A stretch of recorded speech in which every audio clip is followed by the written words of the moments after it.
في الفيديو ده هنتعرف على الدوائر المالية وتحديدا أهم الدوائر الخاصة بالقروض وإزاي وإمتى بيتم استخدامهم. وللعلم عدد الدوائر المالية 55 دالة. نبدأ بقى على طول بدون أي مقدمات في دوائر القروض، وأول دالة معانا هي دالة ال FV.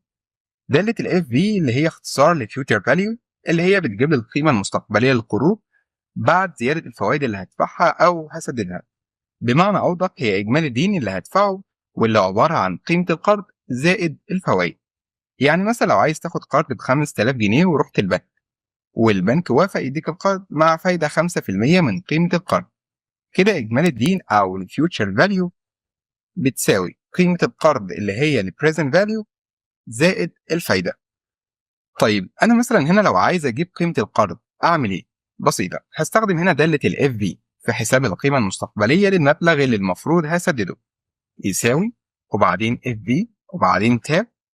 هيبدأ يظهر معاملات الدالة. في الريت هكتب معدل الفايدة اللي هي 5% وتحديدا اللي موجودة في A3، وبعدين سيمي كولن، وهبدأ أدخل النبر. النبر اللي هي عدد دفعات سداد القرض، يعني هتسددها على كام شهر أو كام سنة. قوة السداد موجودة في B3، وبعدين سيمي كولن، وأبدأ أدخل البي ام تي. البي ام تي اللي هي قيمة الدفعات شهريا أو قيمة القسط، واللي موجودة في C3، وبعدين سيمي كولن، وهبدأ أدخل البي في. البي في ديت القيمة الحالية أو القيمة الأصلية قبل إضافة الفوائد، يعني قيمة القرض بدون فوائد وهي اختيارية، وأنا هنا مش معلوم بالنسبة لي قيمة القرض. وتايب دي نوع طريقة السداد. لو بتسدد في نهاية الفترة، الشهر مثلا هتكتب 0، ولو في بداية الفترة هتكتب 1، وده غالبا ما بيحصلش.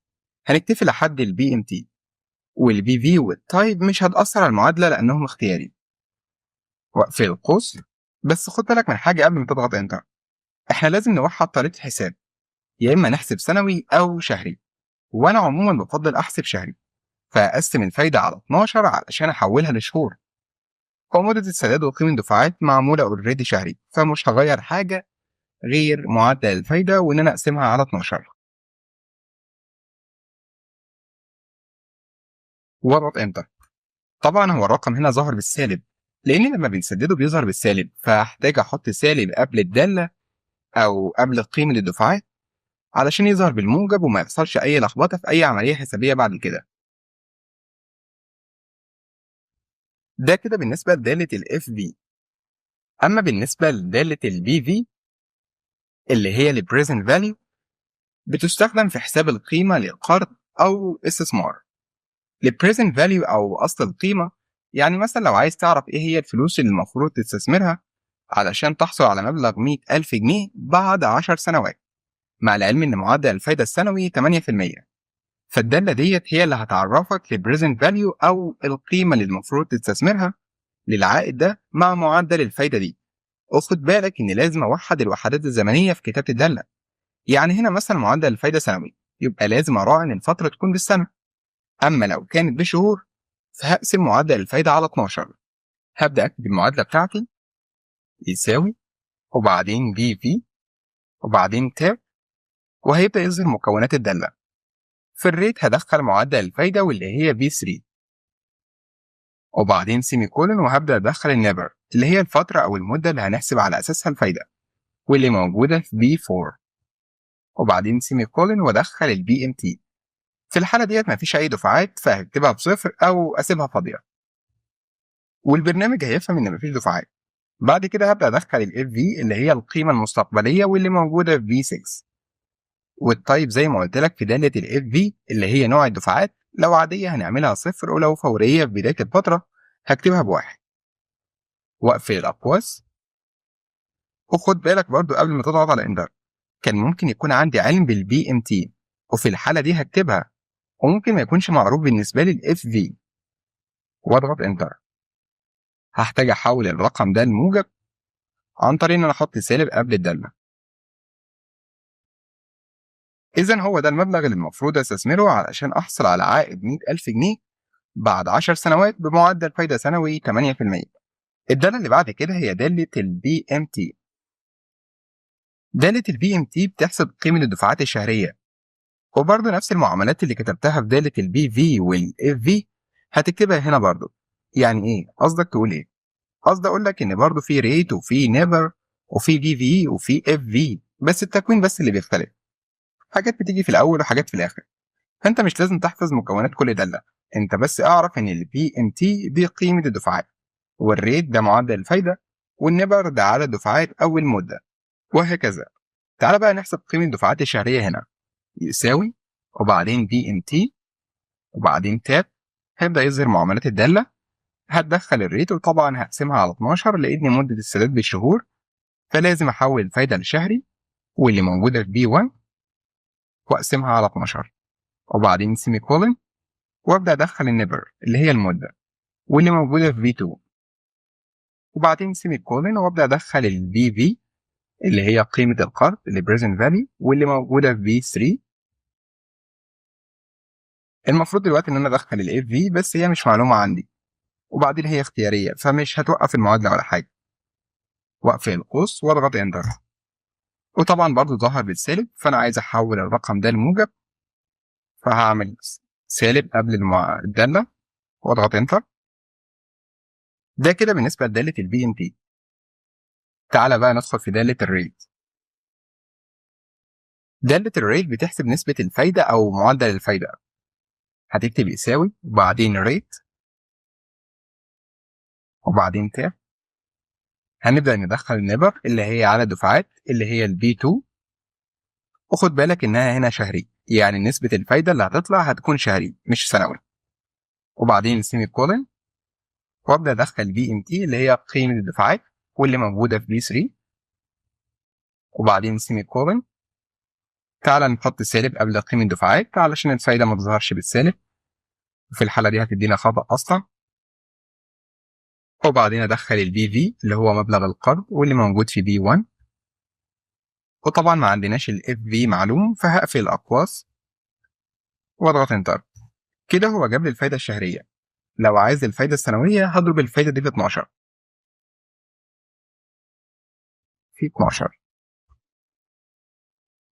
تعالى بقى نشوف داله البي بي ام تي والاي بي ام تي ونقفل الفيديو بيهم. داله البي بي ام تي بتحسب اللي تم سداده من اصل القرض اللي هو البريزنت فاليو قبل اضافه الفوائد. تعالى بقى وركز معايا في الداتا دي. عندي جدولين، هبدأ الأول أشتغل على الجدول الأولاني عند قيمة القرض والفايدة السنوية ومدة السداد اللي هي سنتين وتوقيت السداد بسدد كل شهر. فأحتاج الأول أحسب القسط الدوري أو قيمة الدفعة بدالة البي ام تي. يساوي بي ام تي تاب يظهر معاملات الدالة.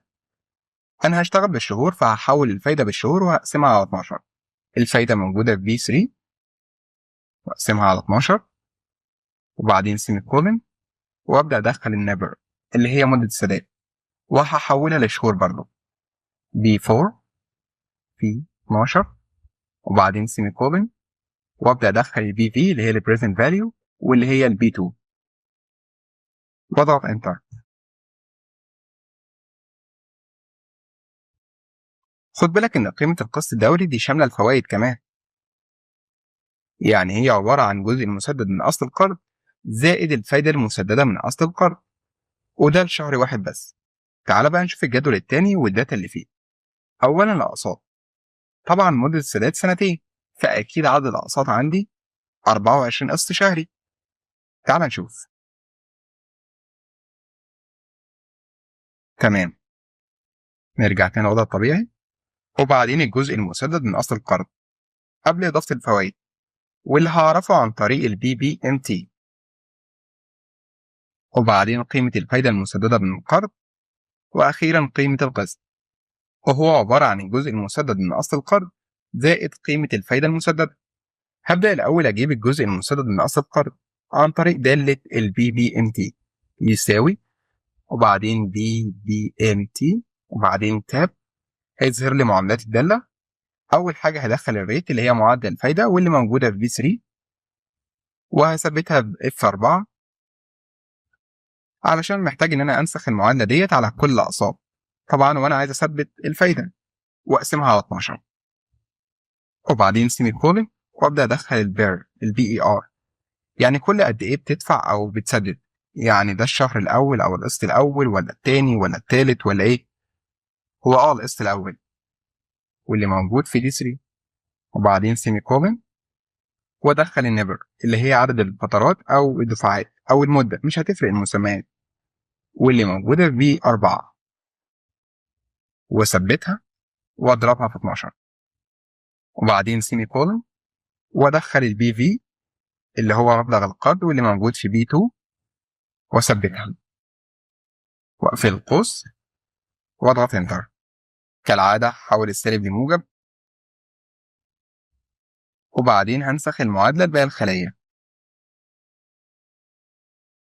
بعد كده هنحسب الفايدة المسددة من أصل القرض يساوي، وبعدين B7 هحتاج إن أنا أثبتها ناقص ال E3 وأضغط انتر وأنسخ المعادلة لباقي الخلايا، وبعدين أجيب قيمة القسط بتساوي الجزء المسدد من أصل القرض زائد الفايدة المسددة من القرض، واضغط انتر وانسخ المعادلة لباقي الخلايا. وتقدر تتأكد من إن إجمالي الجزء المسدد من أصل القرض بيساوي قيمة القرض اللي هي ب5000 جنيه، عن طريق إنك تجمع الفلوس اللي سددتها كلها وبرضه هتساوي معاك 5000 جنيه. تعال نشوف. ساوي صم وبعدين تاب، واختصار دالة الجمع على فكرة alt يساوي، وبعدين عايز أحسب رينج الخلايا ده وإنتر، وبالفعل ساوي معاك 5000 جنيه. وكمان ممكن تعرف إجمالي الفوائد alt يساوي إنتر، ولو عايز تعرف إجمالي المبلغ اللي عليك هتعمل يساوي وبعدين إجمالي قيمة القرض زائد إجمالي الفوائد وبعدين إنتر.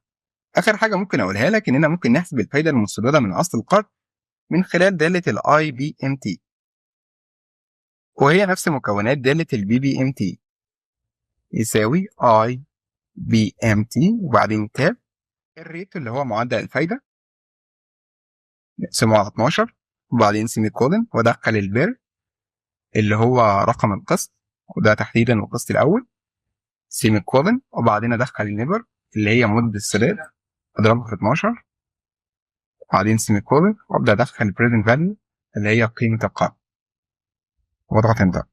هحتاج أحولها لموجب، وكده دالة ال IBMT جابت لي الفايدة المسددة من أصل القرض.